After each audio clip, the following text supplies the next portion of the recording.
Yo Gafford, and you're watching Ball Control on YouTube. Hey, cue the intro.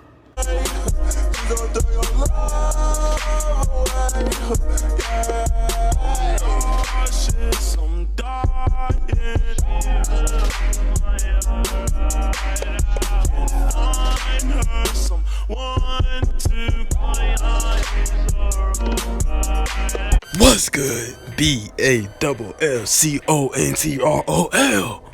Ball Control family, I'm yours, DJ. And today, let's do a recap on, episode 7 of The Last Dance with Michael Jordan, obviously. And pretty much in this, snippet, if you're you know anything about the sport of basketball, you know anything about Jordan's history, the Bulls' history, some of this stuff ain't new, but to casuals, to other fan bases of favorite players, it's new to them. But overall, I liked it. Obviously, the episode was great. It was awesome. By the way, before I get more deep into the recap video, the review of episode 7, I'm dropping the shooting guard video tomorrow, so you guys look out for that. I made a top 10 point guard video. If you want to go check that out, if you haven't seen it already, I'll put it. It should pop up at the end of this video. But yeah, so y'all can go look out for that. Expect the shooting guard video dropping tomorrow. So for the guys that was waiting on that, it'll drop tomorrow. I'm gonna just do a review video of The Last Dance tonight. So without any further ado, The Last Dance.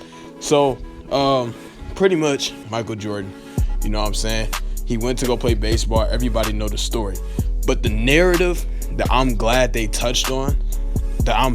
they touched on was not only he was exhausted going against the Magic. The man haven't played. The Bulls haven't had Jordan for literally most of that season. Jordan was literally working with rust. Y'all boy LeBron James said it himself that he was rusty. Any Brownsexuals, LeBron said it himself. So that argument that, Jordan lost to the Magic when he first came back. Okay, and he was rusty as fuck. And what happened a year later? He swept their ass. So, what are we talking about? So, I'm glad they touched on that narrative. I'm really glad that they addressed that. And I'm also glad that they addressed that the Bulls had a whole new roster coming in when Jordan came back. When he first came back, Steve Kerr was new. Luke Longley, Dennis Rodman, all these guys was new. So, everybody acting like Jordan just had all this help for all of his championships, which to a certain extent he did have help. Everybody has help that won a chip. Everybody had help when they won a championship. Okay? Not one person has ever won a championship literally by himself. Nobody has done that. Nobody. There's nobody that has done that. You need teammates to win. Alright? So I'm glad that they touched on a couple of those narratives. I really am. And it was quite funny when Jordan talking about I punched Steve Kerr in the F and I. That was hilarious. I love that quote. You know what I'm saying? And Steve Kerr, he's pretty much, he didn't step down the mic. He didn't step down. And I want to touch on, a little bit of Jordan's leadership. And I had a little, not no argument, but I had a little discussion with somebody on Twitter, basically. We was talking about, leadership with Michael Jordan. I feel like Jordan's leadership, everybody leads in their own way. Everybody leads their team in different aspects. Some lead by example. Derrick Rose, for example, he doesn't talk a lot, and he led the Bulls to the Eastern Conference Finals. Everybody leads in different ways, and Jordan's way was just, I'm going to test every last one of y'all mentally. I'm going to talk shit. I'm going to get in y'all head, and I want to see how you, I want to see how you could prevail from it. I want to see how would you react. And I feel like a lot of his teammates pretty much, they reacted in certain ways good enough to where they could win 6 rings. And for the guys that keep on saying, Jordan was just so rough. He was an asshole to his teammates. Look, let me tell you something. If you feel like Jordan was an asshole, if you was there back in the 1990s on those Bulls teams, I guarantee you wouldn't have made it. You wouldn't have made it. Because a lot of these guys in 2020, a lot of these soft-ass motherfuckers that, that watch the game of basketball, it's a lot of soft boys. And a lot of these guys was never put in a situation where they had to get tough love or get tested.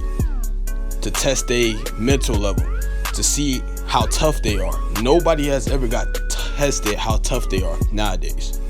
And I feel like, a lot of these guys see Jordan doing it, they just call him an asshole without looking at how impactful that leadership was that he did. And hey, y'all can question his leadership all you want, but his leadership was good enough to get him 6 championships, no game 7s, 6-0.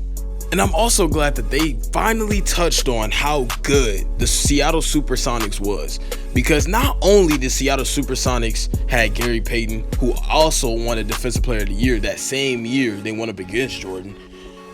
Sean Kemp, one of the best power forwards at the time, clearly. And they were the #1 seed in the West. They finally touched on that the Seattle Supersonics was another good team. No, they weren't plumbers. Okay, and I saw some dumbass on Twitter talking about Jordan, he goes up against little white guys or little guys that can't guard him. Excuse me, Gary Payton. Did anybody watch The Last Dance tonight? Gary Payton literally did a number job. He did a pretty damn good job on Michael Jordan. Now clearly he didn't shut him down, because when that Father's Day hit, when Father's Day happened, it was raps for the Supersonics. I mean, Jordan dad died. It's Father's Day. He finna rip a mud hole in y'all. It was finna happen.